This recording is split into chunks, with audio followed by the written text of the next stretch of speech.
Hi, I'm Kristen Horn, owner and chief dog nanny of Dog Nanny in Buffalo, New York. I thought I had the dream job until I learned about Anne, Phinney, and Moose River Farm. Here's a little bit more about that today on the Point of Learning podcast.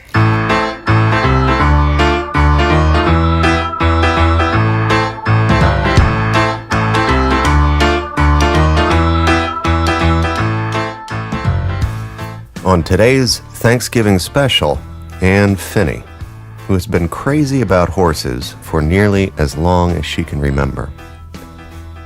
There is some special moment when that long face and those beautiful eyes and that gorgeous mane and forelock that grows out between the ears, it hits like a drug. I mean, it is like the first time that you take some kind of addictive drug that is going to affect you the rest of your life.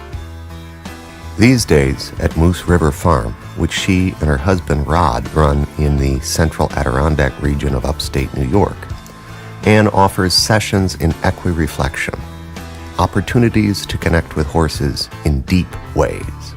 You've heard the term breaking a horse. When we do that, we evoke fear and we make them fearful of us. But if we learn to use our body language to communicate with them the way that they communicate with each other, it is a powerful connection that is established between the horse and the person. For 25 years as an elementary and middle school teacher, some of Anne's favorite moments in the classroom meant the difference between kids learning about animals and learning from animals. I can pull out a book and show them, okay, this is how you take care of an iguana, and we're not going to have an iguana, but this is what you would do to take care of an iguana.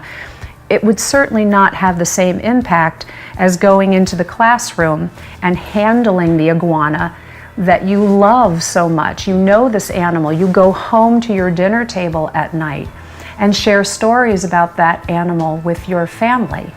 Your family now becomes involved. How was Spike today? What did he do? Did you get to walk him in the hallway?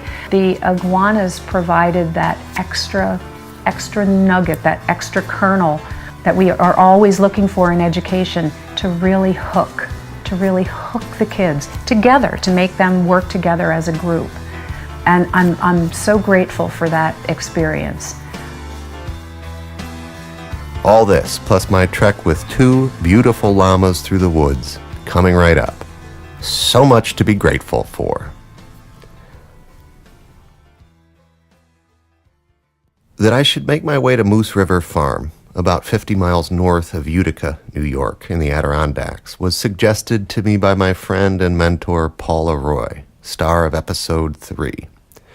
I only needed to hear a little about what Anne had done with animals in her classroom before I was very interested in talking with her.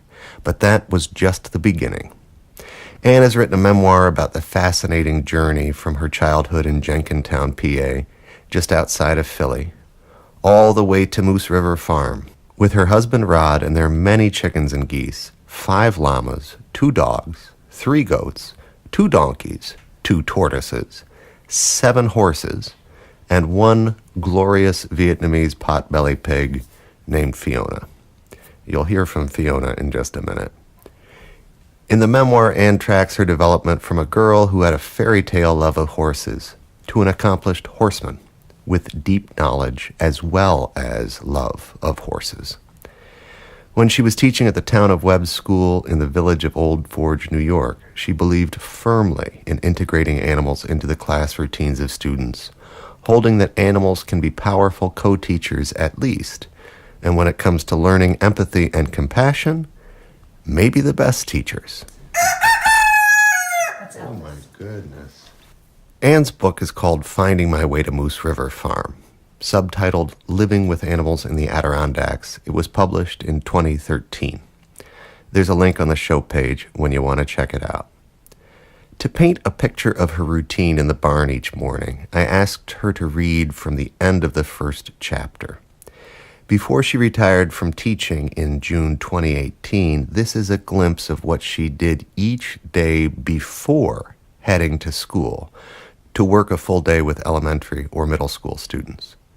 As promised, a star player in this passage is Fiona, the Phinney's Vietnamese pot-bellied pig. With my coats, boots, hat, and gloves in place, I'm also ready to go outside with Fiona.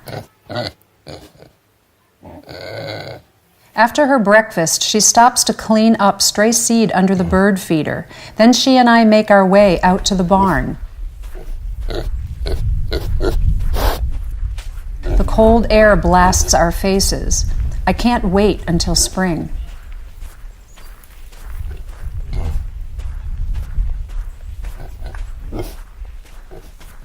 I act as Fiona's plow through the several inches of snow that have accumulated overnight. By walking first, I lower the height of the snow so her belly will not freeze. She grunts softly with each step she takes behind me. At the barn, I reach for the light switch and am greeted by a high-pitched whinny from the last star on the right. Sandy, a small Turcaner gelding, is hungry. He reminds me not to forget him back there in the far corner. Some of the other horses greet me with low rumbles, indicating that they too are hungry. I begin my ritual distribution of hay to each stall. This is when I make my daily inspection of each horse's condition and appetite. Indications of how they are feeling today. When I lift the lid on the grain bin, Fiona is at my side as if on cue. She grinds her snout into my ankle, a signal for me to drop a handful of sweet feed on the floor for her. The horse's grain is already pre-measured from the night before to save precious time and to assure prompt service. I'm relieved to witness each horse dive into the grain with a healthy appetite. Next, I hear a soft bleating from the 11th stall. 3 goats jump up to peer over the door. They are hungry too. After feeding them their own ration, I close the bin.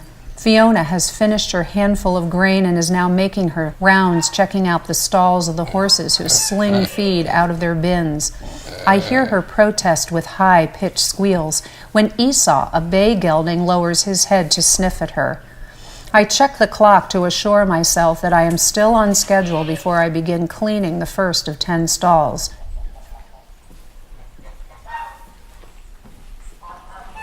Mucking stalls is, for me, a form of meditation. At this hour of the morning, just 90 minutes before I begin my professional day, the mindless chore allows my thoughts to simmer as I plan for the coming hours at school. Before I know it, I'm emptying the wheelbarrow on my final trip to the manure pile behind the barn. I check every water bucket to make sure it will last the morning and split up a flake of hay for the goats. Have a good day, my loves, I sing before turning off the light switch and heading back to the house.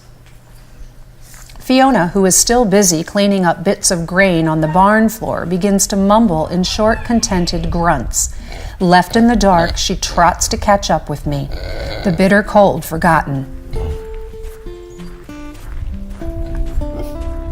I've had my barn fix as satisfying as a hit that calms the hardcore drug user. The difference is that my dose results in an appreciative and healthy high. Across the driveway, I see the sun hoisting itself up over the trees. Its arrival begins earlier each morning now, a true sign that the days are heading toward spring. A mourning dove calls overhead, breaking the eerie silence of the past 3 months. I smile, thanks to God who has blessed me with these gifts. I deeply appreciate where I am today on a beautiful horse farm in the Adirondack Woods. My childhood dreams have come true. It's no accident that I'm here. Years of hard work, determination, and blind faith have paid off. Still, I am amazed at how my life has turned out. Anne Phinney reading from the opening chapter of Finding My Way to Moose River Farm.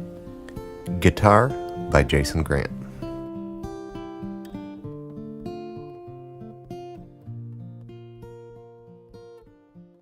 one of the experiences you offer here is at Moose River Farm is called Equi-Reflection.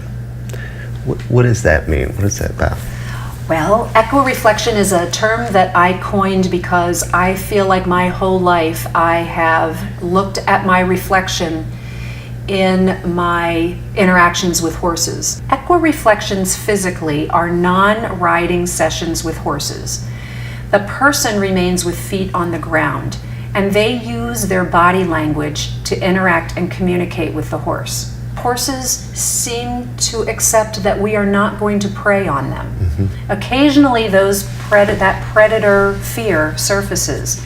If we throw a saddle on a young horse that isn't properly trained and we tighten it up and we chase them around, we try to break their spirit. You've heard the term breaking a horse. Yeah. When we do that, we evoke fear and we make them fearful of us. But if we learn to use our body language to communicate with them the way that they communicate with each other, it is a powerful connection that is established between the horse and the person. Mine is not the only program. There are lots of people that are using this kind of interaction to provide therapy for people with post-traumatic stress. Well, that's what I was going to ask, because I'm familiar with equine therapy, or that it exists, not that I've seen it in practice. But is that, and I guess the idea is that the horse, by its presence, can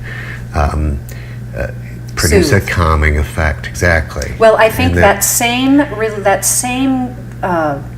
ingredient that horses have that inspires girls to nurture them. Mm-hmm. Well, nurturing makes you feel good. The research shows that endorphins are released. Oxytocin, which is the love hormone, they make you feel good. So if you're a person with post-traumatic stress or grieving, if you're grieving the loss of somebody, if you are depressed, if you can provide a hiccup, an interruption in that devastating emotion that actually makes you feel good, there's hope. All of a sudden you have felt hopeful, and maybe it enables you to seek other therapies that can bring you out of your despair. And so the kind of communication that you would do, is this touching? Is it eye contact? Is it, how is that? People who engage in equi-reflections learn the language of the horse. I put them in a position to be the head of the herd. I give them the tools that they need to be the head of a herd of horses. And those tools are expressed through their body. They are standing on their 2 feet. Now, what I'm explaining comes several sessions in, and it really depends on how much horse experience you have. If you're somebody who's never been around horses, we're not going to do this the first time. You're going to learn how to handle them and just be in their space and not be fearful of them. To stand with them and understand that they're going to move around. They're a living thing, so they might move into you, they might move away, and for some people, that's several sessions. Just being in the presence of the horse and trying to calm your fear of them. You're not a leader if you're fearful of them, so we can't go to the next step until we break through that.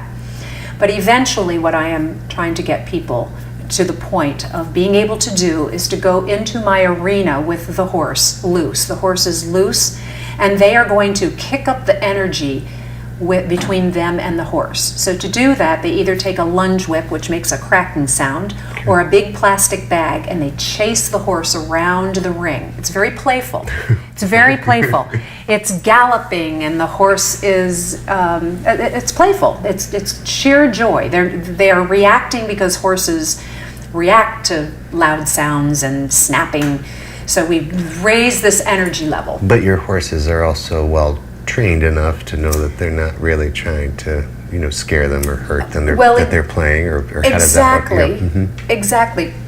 However, this is something that would work with a horse who'd never had this done before. So I try to convey that it's not really a training thing. We're just tapping in. As much as I love horses, their brain isn't that big. Okay. And so, it's not really a training thing.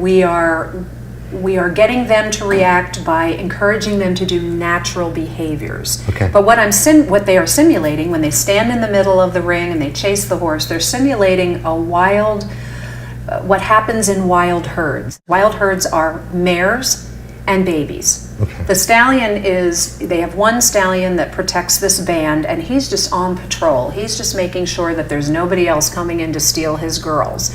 But the family unit is down in the mare and babies. And one of those mares will be the head mare. And if there's a little baby, usually it's a male, usually it's a little stud colt who's misbehaving, mounting other mares, kicking at other babies, the lead mare will the head mare will take it upon herself to chase him on the perimeter of the herd. Well, it's dangerous out there. He needs to be. So that's what we're simulating. We're keeping the animal moving, and we're not allowing him to connect with us. That's what this mare in the wild herd is doing. She keeps him out there. It's like discipline, time out. Okay. But it's scary out there. If you're not behaving yourself, we won't protect you, and you're not allowed back in here. So that's what we do out in the ring. We just keep the horse running or chasing around. Okay. And eventually what happens is the horse starts to signal some things. They turn their ear into, they're looking, they're trying to read. As soon as the client in the middle, the person chasing, sees this ear start to turn towards them, you know that you have their attention. So now you have to concentrate on your body language. And so what I instruct people to do is you have to be a leader. You have to stand straight and look confident. You can't do this, and you have to maintain eye contact with them. Just keep looking at until they are really looking at you. So you get an ear, then you get licking and chewing. You can really see the horse. They lick their lips and they're chewing, and you can see that in their profile as they go around. So I'm really simplifying it. There's really a lot more to this, but these are the big moments, the milestones in the session. Then the horse will eventually start looking at the person with two eyes. They'll be galloping around, but they keep turning their head. And at that point, we reduce the energy. We quiet the whip, I say, or quiet the bag, and you just wait. And the horse will. Some of them will gallop around for another minute or so, but eventually they slow down and they stop and they turn and they face the person, and they will walk to the person. It is a magical moment. I get choked up when I talk about it. People are not prepared. This prey animal walks over to them. They completely understand. Okay, I'm safe with you. You are going to protect me. You are the leader.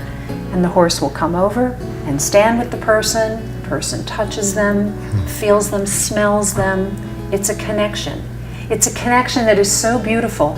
It's not like the connection with your dog. Dogs are liars. They love us no matter what. They're not looking for body language. They just want to be all over us. They don't care what kind of day we've had. This is an animal who's saying, okay, I trust you. I can trust you now. And that's a very powerful moment. And from that moment on, the horse stands at the person's side. They walk around in the ring together. The horse follows them. It's very amazing. And I have seen children, they carry this with them in their daily lives. They work with this big animal bonds with them. Right. They walk around, and then they're able to take those skills into their relationships with humans. It really does have a profound effect. It doesn't replace traditional therapies, but it takes that human trust, that worry, can I trust you, can I trust you? If a horse walks over to you, nothing says, I trust you, more than the horse approaching and then you being able to lead the horse with no lead. There's no lead rope, there's no... And then by extension that you are trustworthy. Right? Exactly, So you're just worthy. Yeah. Mm-hmm. You're worthy, and people feel good. I tell people, my only goal is to make you feel good, to make you leave here with a big smile on your face and know that you did something, you communicated with an animal that we're really not designed to communicate with.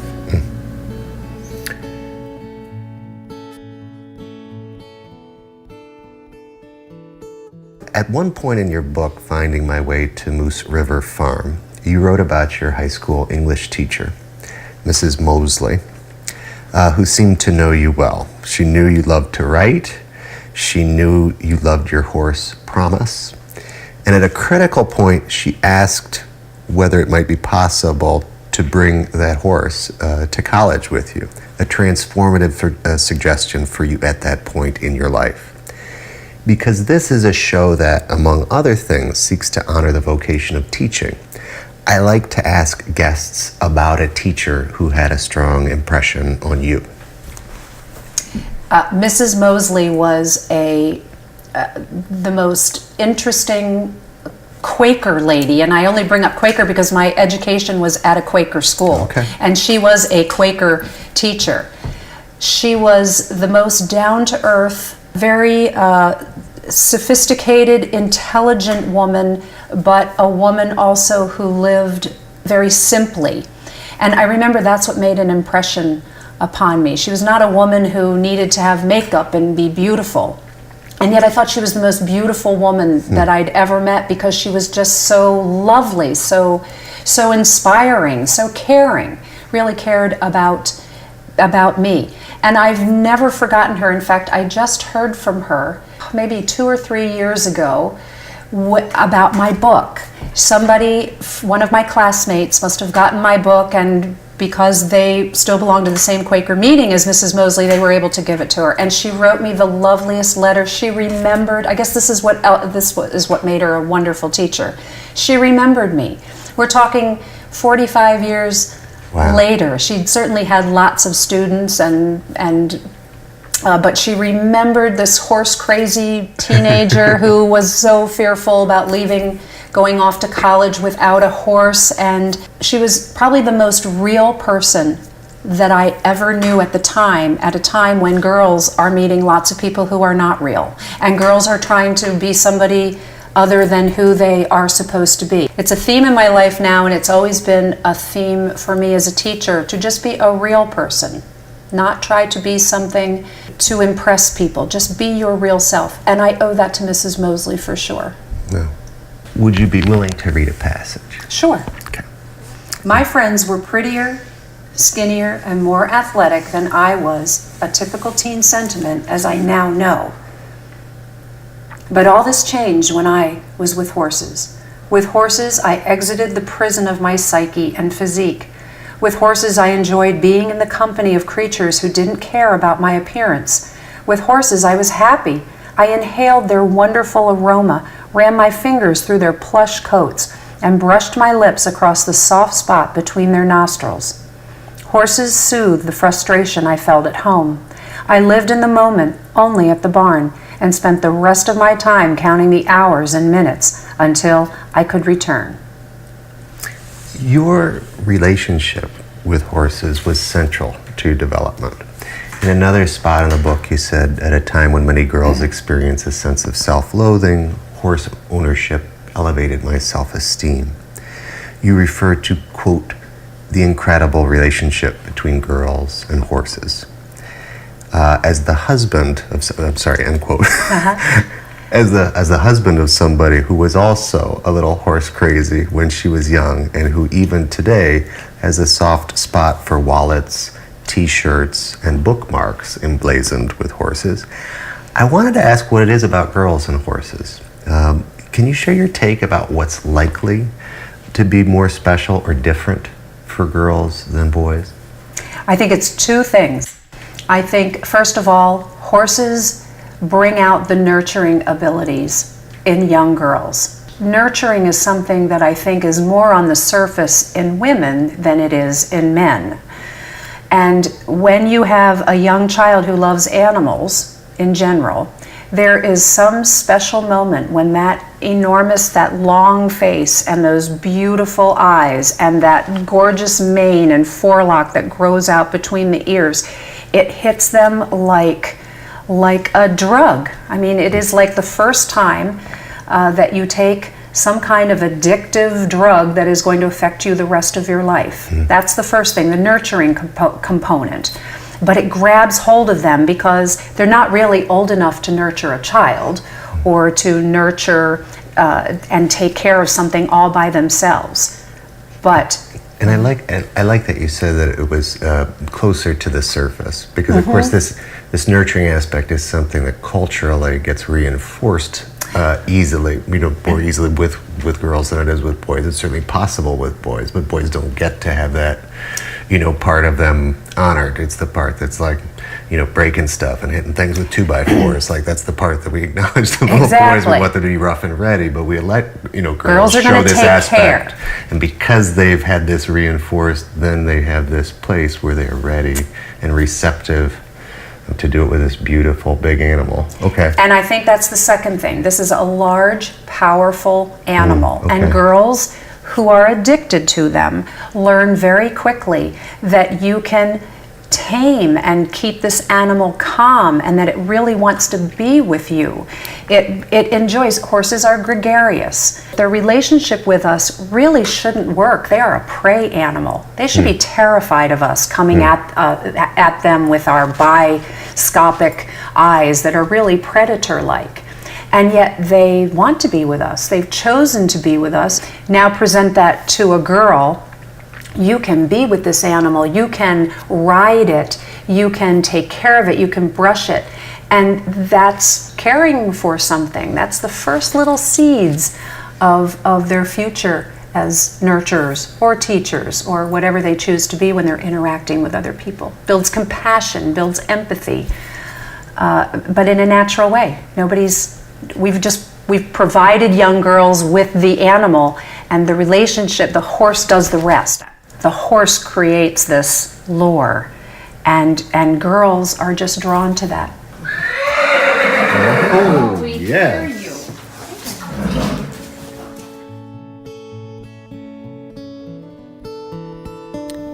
Sidebar.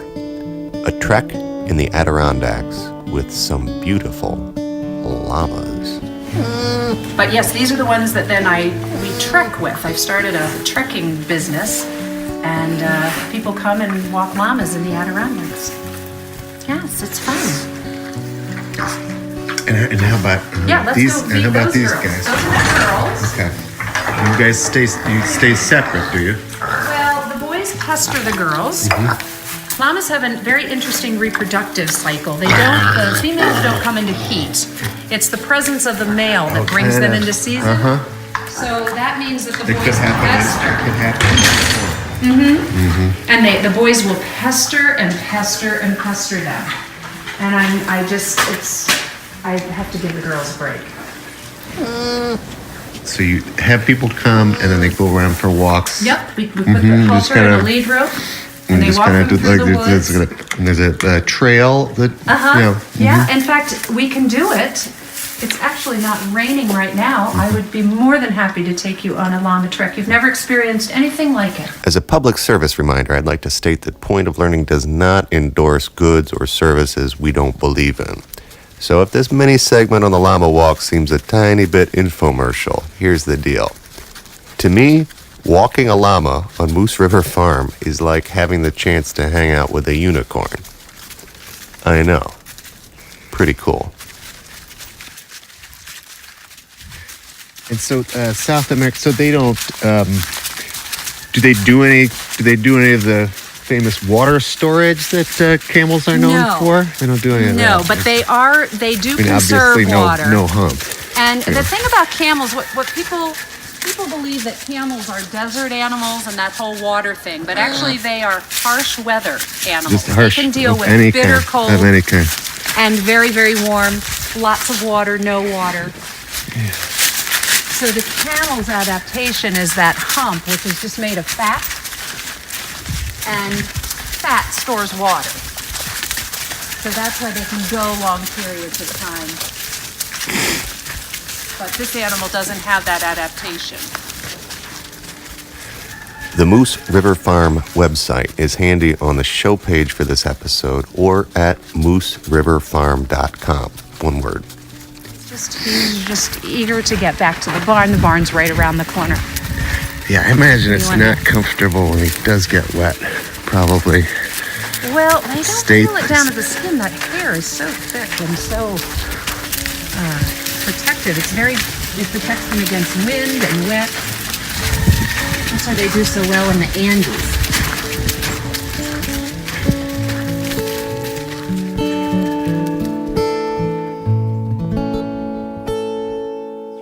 congratulations on your recent retirement after 25 years. But I was, I as a educator was struck reading the parts of Finding My Way to Moose River Farm where you talked about the animals that you brought into the classroom and how you used them to enliven the curriculum. So when you brought animals into it was, I think, 6th grade you were teaching when you started, but you made a conscious choice not to go for the cute and cuddly kind. But you chose instead to begin with iguanas and rats, whom you called inspiring teachers for your students. What kinds of things did the animals teach your students? I was not prepared for the lessons that the animals were going to come up with. That was such a joy to watch because I was even surprised. But probably the most important lesson that they taught was how to work together, how the students could work together to care for the animal, how to parent. They wanted to parent the animals. They wanted to protect them, to provide for them. They wanted to research and learn how to take care of them so that they would live a long time and live a healthy, happy life under the care of the students. That isn't something I can teach. I can pull out a book and show them, okay, this is how you take care of an iguana, and we're not going to have an iguana, but this is what you would do to take care of an iguana. It would certainly not have the same impact as going into the classroom and handling the iguana that you love so much. You know this animal. You go home to your dinner table at night and share stories about that animal with your family. Your family now becomes involved. How was the iguana today? The first iguana was named Spike. Okay. How was Spike today? What did he do? Did you get to walk him in the hallway? I mean, these are lessons that I didn't teach. My lessons were more about, the care and what we have to do and picking the person who was going to walk them in the hall that day or who was going to wash out their dishes or wash the tray that they went to the bathroom on. That was my job. But the iguanas provided that extra nugget, that extra kernel of that we are always looking for in education to really hook the kids together, to make them work together as a group. And I'm so grateful for that experience because it wasn't one I was planning on it. That was a pleasant surprise. Did you find that the kids sometimes developed connections with the animals that they did not so easily develop with people? With their classmates or with adults? Yeah. Definitely, yeah. Yes. Animals, I think I can relate to that because I had that same experience with horses. I felt very comfortable in the presence of horses. I didn't worry about what I looked like. I didn't fret about the clothes that I was wearing, but I was interacting with something that I knew enjoyed me being there. We could argue, do they love people? Love is a strong word. I realize it's a human word, but they certainly were reacting to my actions, and it made me feel good. And I think that's what children get from working with animals or being around animals. They make them feel good because they come to them. They come into their space. They curl up on their lap. They relax when the child holds them. They give feedback to the children that they are worthy and that they are glad to be spending time with them today. Oh my goodness. At one point you said you learned more in the barn about teaching than in any education class. How do you think your own understanding of animals have enhanced your ability to connect with students? And of course, I'm actively resisting jokes about the less than fully domesticated aspects of middle schoolers, the thought of whom in class-size groups would terrify me as a high school teacher. What is it? Patience. Yeah. It's patience with all animals. If you come at them with both barrels loaded and you shove all this information at them from your human point of view, you're going to create a terrified animal who is not going to learn, can't learn, is so concerned about what's going to happen to them with this predator out of control, that you can train them that way, but you will train them through fear. And that's more explosive, more dangerous. The horse that's trained from a fearful point of view, smacked when they do something wrong, or yelled at when they do something wrong, you might train them and get the point across, but they'll never be relaxed around you. I think that's how children learn too. Now, have I made mistakes? Oh, certainly, certainly. But I can always relate to a fearful animal when I'm working with a child. Children, students need to know exactly what you expect from them. Horses need to know exactly what you're asking. What do you want me to do? If I'm riding a horse and I ask them with my body to go from the walk to the trot, and they don't know what that means, then I might end up using a crop and smacking them, and now there's a fear involved. Do something, just go faster, and maybe that's what she wants. That's not the same thing as just waiting, making sure that they understand exactly what your body is asking them to do. Well, our students are the same. And sometimes they buck in response to that, right? Right, that fear. Yeah. What else can I do? I have to react somehow. I'm fearful and I'm afraid of you. And I never wanted students to feel that way. I wanted them to know exactly what my expectations were. I wanted them to know what it would look like when they had completed it, how they would know that they had succeeded. And I needed to be patient to wait for them to process all of that.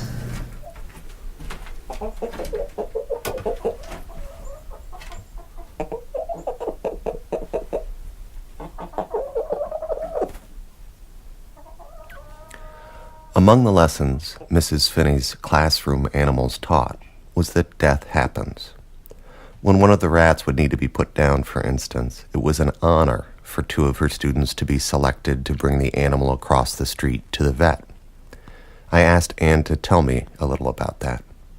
Death is going to happen to everybody. It's the end of a life. And we as humans are actually, it's built, we can cope with it. We can cope with it. It's not the end of the world for us. It's very sad. It's devastating. It's all these emotions. But it's also in honor of the one who needs to die, the rat who is suffering right now. We have to put away.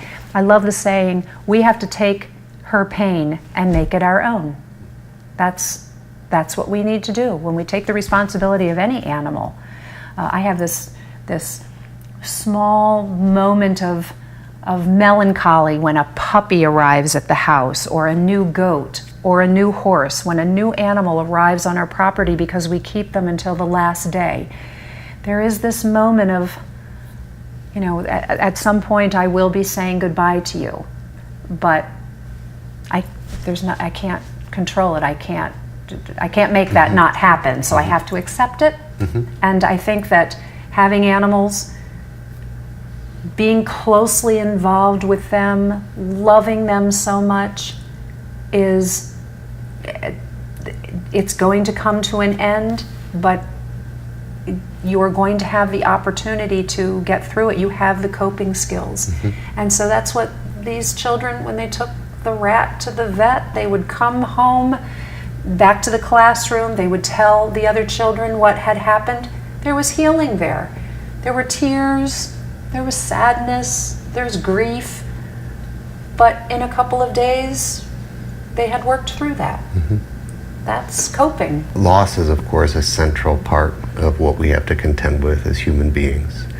But some kids, of course, by the time of 6th grade, haven't necessarily, contended with losing a grandparent or a dog or, whatever it's going to be. I mean, do you have a sense that this small experience or smaller experience with death, helped to prepare a little? Oh, I'm sure. Yeah, I'm sure. yeah. And I'm certainly not going to say that the death of the rat is even close to the loss of a grandparent, but I think that it did awaken those emotions. It showed that it awakened the process of grief, and it showed them that they can get through on the other side. And on the other side of grief are memories and smiles, wonderful feelings when you remember the events that you had with that rat or person. So I think none of us are ever going to avoid a lifetime without loss. So when there are opportunities to experience it safely and with the ability to talk about it, express your feelings about it, you can't ask for more than that.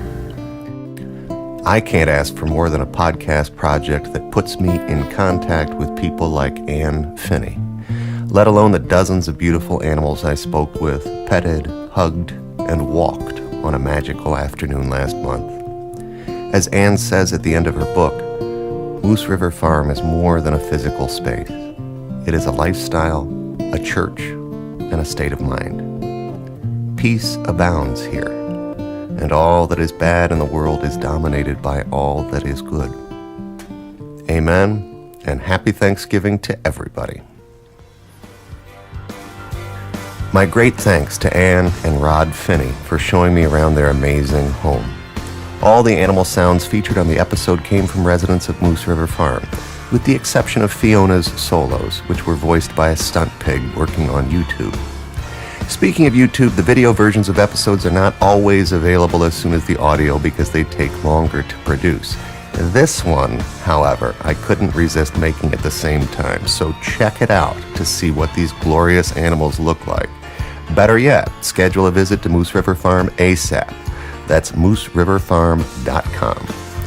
Special thanks to Jason Grant for his guitar music on this episode, and thanks as always to Schaefer James for theme musics.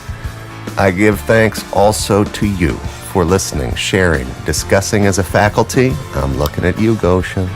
Subscribing to and rating this podcast. Please take just a second to do that now. 5 stars.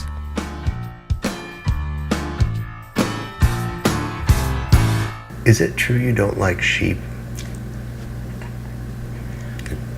I like sheep. I don't want any sheep. Sheep and goats are kind of the opposites, and personally, I think that goats have way more personality than sheep do. And I really like the personality component. Sheep tend to live in a flock, and they really just like to be in their flock and eat grass, but goats like to cause hell. And I think that's a lot more fun. Donkeys! Curious? That's the donkey.